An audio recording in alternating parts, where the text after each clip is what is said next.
Welcome back to DevOps Genius Zone. Today we are covering Kubernetes Service Mesh with Istio, traffic control and observability, and if you are working in DevOps or trying to break into the field, this is one you cannot afford to miss. Kubernetes is the container orchestration platform running at virtually every major US tech company. I'm going to walk you through everything you need to know. We'll cover the core concepts, how it works under the hood, how to get started the right way, and the best practices that senior engineers use in production at real US tech companies. By the end of this video, you will have a clear, actionable understanding of Kubernetes Service Mesh with Istio that you can apply immediately. I'll also share some common pitfalls and how to avoid them, plus real-world examples from companies you know. First, let us talk about why Kubernetes Service Mesh with Istio matters so much right now. The US job market for DevOps engineers is stronger than ever, and companies are specifically looking for engineers who understand these tools deeply, not just on the surface. In 2025, DevOps roles in the US command salaries between $130,000 and $190,000, and that number is only going up. Knowing Kubernetes Service Mesh with Istio inside and out can literally change your career trajectory. If you're preparing for a DevOps interview, expect to be tested on Kubernetes Service Mesh with Istio. Recruiters are filtering for these keywords, and hiring managers want to see hands-on experience. I've heard from candidates who landed offers simply because they could discuss Kubernetes Service Mesh with Istio in depth during a technical round. Here is the foundational concept you need to understand.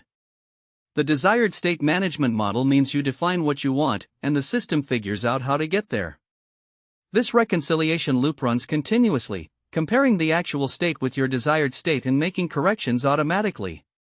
That is what makes modern DevOps systems so powerful and resilient. When you embrace this pattern, you stop manually tweaking configurations and start letting the platform maintain reliability for you. It's a mindset shift from imperative to declarative thinking, and once you get it, everything else clicks. Getting started the right way matters more than most engineers realize. Before you touch any configuration, understand your requirements. Version control everything. Use the principle of least privilege. Keep changes small and incremental. And always have a rollback plan ready before you deploy to production. I've seen so many engineers skip these steps and later regret it when they can't recover from a failed deployment. Your future self will thank you. I always tell my ments, if you can't draw the architecture on a whiteboard, you're not ready to implement it. Best practices from senior engineers are straightforward but often overlooked. Automate the repetitive work. Document your decisions, not just your configurations. Test in staging before production. Monitor everything. And when something breaks, and it will write a postmortem and learn from it. One of the most effective habits is to always ask, can I undo this in under a minute? If the answer is no, you need a better rollback plan. I also recommend setting up a dedicated runbooks repository with step-by-step recovery procedures. The most common mistakes I see junior DevOps engineers make are skipping the planning phase, ignoring security until the end, and not handling failures gracefully. Avoid these and you are already ahead of most candidates. For example, never leave sensitive credentials in plain text, even in internal repositories. Use a secret manager or vault solution from day one. Another mistake is logging everything to standard output without a structured format. This makes troubleshooting a nightmare. I've witnessed outages prolonged for hours because the logs were unusable. Spend time on your logging strategy. Here is a real-world example from a US tech company. Teams that implement Kubernetes Service Mesh with Istio properly consistently see faster deployment frequency, fewer production incidents, and smaller on-call burden. Engineers spend their time on work that matters instead of firefighting. I recall a team at a major streaming service that adopted Kubernetes Service Mesh with Istio and reduced their mean time to recovery by 80%. That's the kind of impact we're talking about. Another e-commerce company cut their cloud bill by 40% after properly tuning Kubernetes Service Mesh with Istio settings. Now let us dig deeper into the specifics of Kubernetes Service Mesh with Istio. Whether you are on AWS, Azure, or GCP, the principles remain the same. For instance, in AWS you would use ECS or EKS for container orchestration, while in Azure you have AKS, and GCP offers GK. But regardless of the cloud provider, Kubernetes Service Mesh with Istio enables you to ship features faster, recover from failures in minutes, and scale your infrastructure elastically. If you're running on premises, tools like OpenStack or VMware can integrate similarly, though the patterns remain identical. The key is understanding the abstraction layer Kubernetes Service Mesh with Istio provides. Let me give you a concrete, hands-on walkthrough so you can see exactly how Kubernetes Service Mesh with Istio works in practice. Open up your terminal and follow along. Even if you do not have the full environment set up yet, just watching this will give you the mental model you need to succeed. I'll show you common commands, configuration snippets, and the reasoning behind each step. We'll start with the simplest possible working example and then add complexity. We start by defining our desired state. Think of this as the blueprint of what your system should look like. In the DevOps world, we write this blueprint as code, infrastructure as code, configuration files, or policy definitions. This is the single source of truth.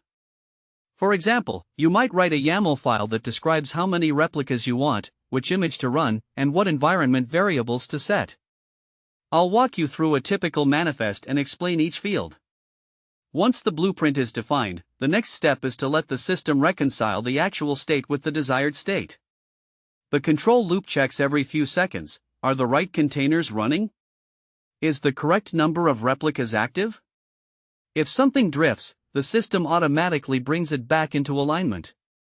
That's the magic of Kubernetes controllers, Terraform plans, or any reconciliation engine. It's not a one-time setup, it's a continuous process that keeps your infrastructure in check. I'll demonstrate a simple drift scenario and how Kubernetes Service Mesh with Istio self-heals. Now, let us add monitoring on top of that. Tools like Prometheus and Grafana scrape metrics and show you dashboards. You can see request latency, error rates, and resource usage at a glance. Set alerts so you know immediately when something goes wrong, and with a well-implemented Kubernetes Service Mesh with Istio setup, the system often heals itself before you even wake up. For a production system, I recommend creating 4 golden signals: latency, traffic, errors, and saturation. These give you a complete picture of system health. I'll show you how to set up a basic dashboard. Another crucial aspect is security. In the US, regulatory compliance frameworks like SOC 2, HIPAA, and PCI DSS require you to have complete visibility and control over your infrastructure. Understanding Kubernetes Service Mesh with Istio helps you meet those requirements without slowing down development. Always follow the principle of least privilege, grant only the permissions absolutely necessary. Also, regularly scan your container images and runtime environments for vulnerabilities. Tools like Trivy or SNYK can be integrated directly into your CI pipeline. I'll explain how to bake security into every stage of your delivery lifecycle. Let us also talk about cost optimization. Cloud bills can spiral out of control if you are not careful. With Kubernetes Service Mesh with Istio, you can set resource limits, schedule non-production environments to shut down at night, and use spot instances for fault-tolerant workloads. These simple steps can cut your cloud spend by 30 to 50%. For example, a properly configured Kubernetes cluster with horizontal pod autoscaling can automatically scale down during low traffic and save thousands per month. I've seen companies waste tens of thousands of dollars simply because they never set resource requests. The community around Kubernetes Service Mesh with Istio is one of the most active in tech. There are dedicated Slack workspaces, Discord servers, local meetups, and global conferences like KubeCon, reInvent, and HashiConf. The DevOps community in the US is incredibly welcoming and always willing to help newcomers. I encourage you to join a few groups and start learning from practitioners who work at companies like Netflix, Spotify, and Airbnb. Don't be afraid to ask questions, even senior engineers rely on the community to solve tricky problems. I'll share some of my favorite resources at the end. To summarize, Kubernetes Service Mesh with Istio is critical in the 2025 US DevOps job market. Start right by understanding requirements before touching configuration and version control everything.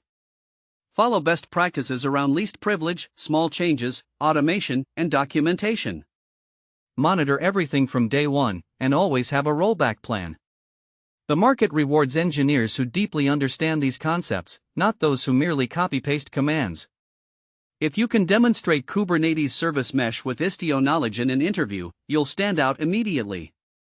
If this video helped you, please smash the like button. It helps DevOps Genius Zone reach more engineers in the US who are working to level up their skills and their careers. Subscribe so you do not miss a single video. We publish brand new in-depth DevOps content every single day. Drop your questions in the comments. I personally read and respond to all of them. See you tomorrow.